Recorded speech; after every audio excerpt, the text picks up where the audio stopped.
Bon, j'ai défendu l'idée qu'il avait existé un islam des Lumières, c'est-à-dire un islam à la fois rationaliste et hérité de la philosophie grecque, et que cet islam s'était incarné notamment au XIIe siècle dans une œuvre magnifique, moi que je trouve absolument admirable, qui est l'œuvre d'Averroès. Et alors, ça a suscité un débat, notamment avec mon collègue et néanmoins ami Rémi Brague, qui me reproche d'avoir défendu cette idée contre le pape Benoît XVI. Alors, je voudrais rejeter, mais totalement, les objections que m'adresserait Rémi Brague, qui sont à mes yeux totalement à côté de la plaque, et je voudrais essayer de dire à ceux qui sont de bonne foi les raisons pour lesquelles je rejette totalement ces objections, et puis les renvoyer à la lecture de ce livre magnifique qui est Le discours décisif d'Averroès. Quel est l'enjeu du débat et quel est le contexte de cette querelle qui, je crois, mérite véritablement qu'on s'y arrête un instant.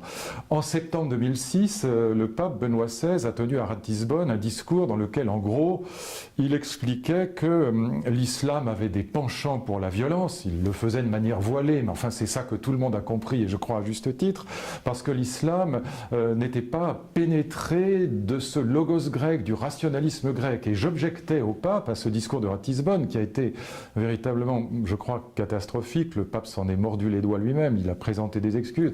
J'objectais à ce discours de Ratisbonne, et à toute révérence gardée au pape, qu'il avait existé en Andalousie, et notamment au XIIe siècle, un islam des Lumières avant la lettre, un islam totalement pénétré par la culture grecque et par le rationalisme, et notamment dans ce petit texte, le discours décisif, qui est un texte juridique, qui n'est pas un texte philosophique, et qui est un texte qui part d'une question absolument passionnante. Je la lis: rechercher dans la perspective de l'examen juridique si l'étude de la philosophie et des sciences de la logique est permise par la loi révélée, ou bien condamnée par elle, ou bien encore prescrite, soit en tant que recommandation, soit en tant qu'obligation.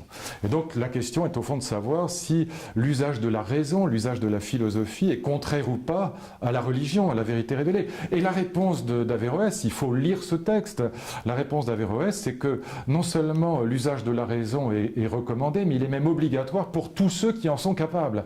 Comme objecte Rémi Brague, il dit voilà, mais c'est une fatwa, c'est-à-dire un jugement juridique, mais ça ne change rien au fait que l'argumentation d'Averroès est complètement rationnelle. Bien sûr qu'on pose à Averroès une question: est-ce qu'on a le droit de faire usage de la raison? Est-ce qu'il y a contradiction entre les vérités de la religion et les vérités de la raison? Mais la réponse d'Averroès, c'est non, il n'y a pas de contradiction entre les deux. Alors Rémi Brague objecte encore en disant oui, mais Averroès dit que l'usage de la raison n'est obligatoire que pour les gens qui en sont capables. Mais évidemment, que veut dire Averroès? C'est que, au fond, c'est déjà la phrase de Pasteur: un peu de science éloigne de Dieu et beaucoup de science y ramène. Et au fond, Averroès se méfie avec beaucoup d'intelligence des demi-savants, de ceux qu'il déteste, les théologiens, qui font un peu usage de la raison, mais pas suffisamment. Mais pour tous ceux qui sont capables de faire vraiment usage de la raison, alors il faut y aller. Ça n'est pas simplement recommandé, c'est une obligation, c'est un devoir. Et donc on a là une idée qui est extrêmement puissante, et qui sera reprise notamment par Jean-Paul II dans Fides et Ratio, son avant-dernière encyclique, mais aussi bien avant par saint Thomas. C'est l'idée qu'il n'y a pas de contradiction entre les vérités de la religion, les vérités révélées, et les vérités de la raison, et donc on peut faire usage de la raison.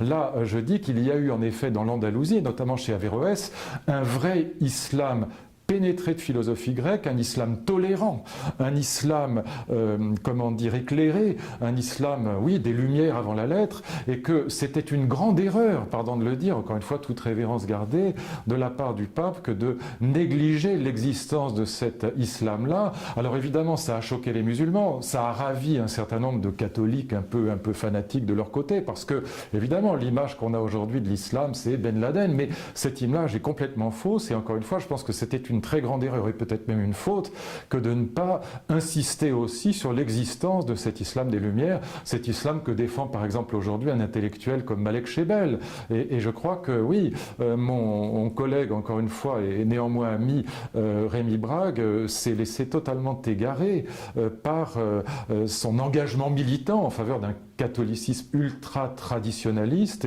et puis j'ajouterai, et je terminerai avec ça, que ça n'est pas parce qu'on prend le ton de la Sorbonne Sorbonne et des savants de Molière qu'on a forcément raison. J'ai les mêmes diplômes que Rémi Braque, je suis tout aussi universitaire que lui.